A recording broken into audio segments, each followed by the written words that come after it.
Assalamualaikum warahmatullahi wabarakatuh. Perkenalkan, nama saya Andisa Rahmayanti, Stambuk A241200006 dari kelompok 4. Baiklah, pada video kali ini saya akan membahas mengenai materi percobaan 4, yaitu untai AC. Adapun tujuan pada percobaan ini yaitu yang pertama, mengukur tanggapan amplitudo dan fase untuk tapis lolos rendah dan tapis lolos tinggi pada untaian RC. Yang kedua, mengukur tangkapan untai RLC paralel terhadap sumber arus tetap sinusoidal.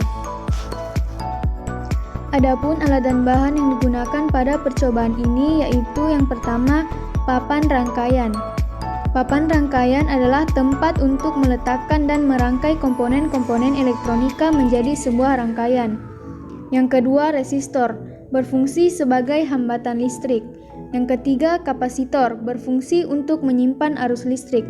Yang keempat, kabel penghubung, berfungsi untuk menghubungkan arus listrik dan menghubungkan komponen elektronika. Kemudian induktor, berfungsi untuk menaik turunkan tegangan bolak-balik, menahan arus bolak-balik AC, dan meneruskan arus searah DC.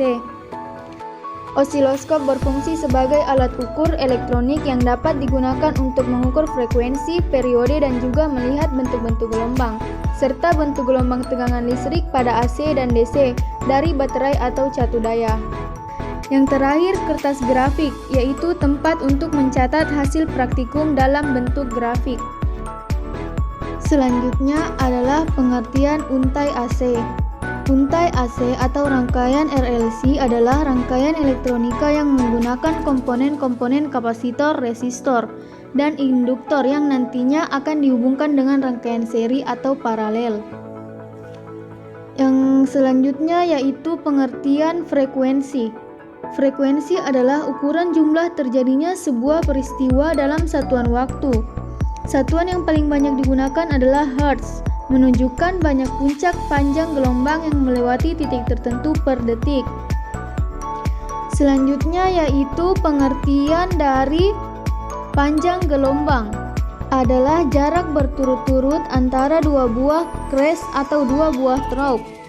Yang terakhir, tinggi gelombang adalah jarak vertikal antara crest dan trough. Time per dip adalah saklar yang digunakan untuk memilih skala besaran waktu dari suatu periode atau per satu kotak sentimeter pada layar osiloskop.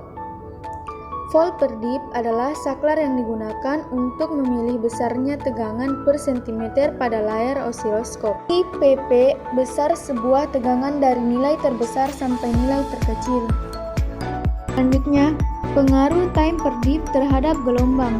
Pada time per dip yang diatur adalah periode. Jadi, besarnya periode yang diatur pada time per dip akan mempengaruhi panjang gelombang yang dihasilkan.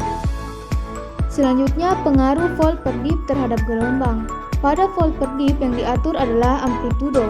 Jadi, besarnya amplitudo yang diatur pada volt per dip akan mempengaruhi tinggi gelombang yang dihasilkan.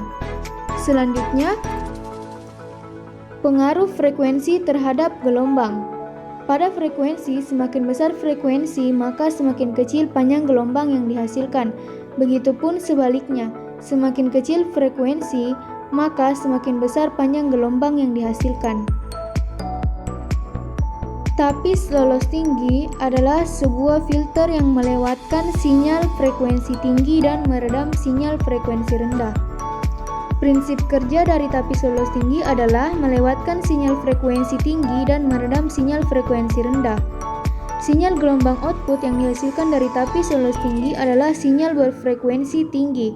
Penerapan tapis lolos tinggi dalam kehidupan sehari-hari yaitu sebagai bagian dari crossover audio untuk mengarahkan frekuensi tinggi ke tweeter sementara pelemahan sinyal bass yang dapat mengganggu atau kerusakan pembicara.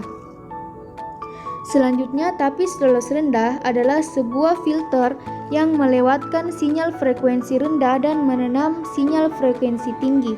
Prinsip kerja dari tapis lolos rendah adalah melewatkan sinyal frekuensi rendah dan meredam sinyal frekuensi tinggi.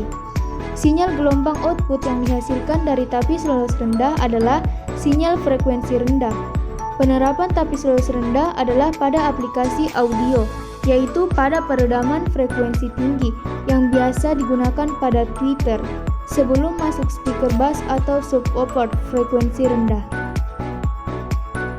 Kapasitor digunakan pada rangkaian untai AC sebagai penyimpan arus listrik. Jika kapasitor diganti dengan komponen lain, maka rangkaian tersebut tidak akan jadi, terkecuali diganti dengan komponen yang memiliki fungsi sama dengan kapasitor.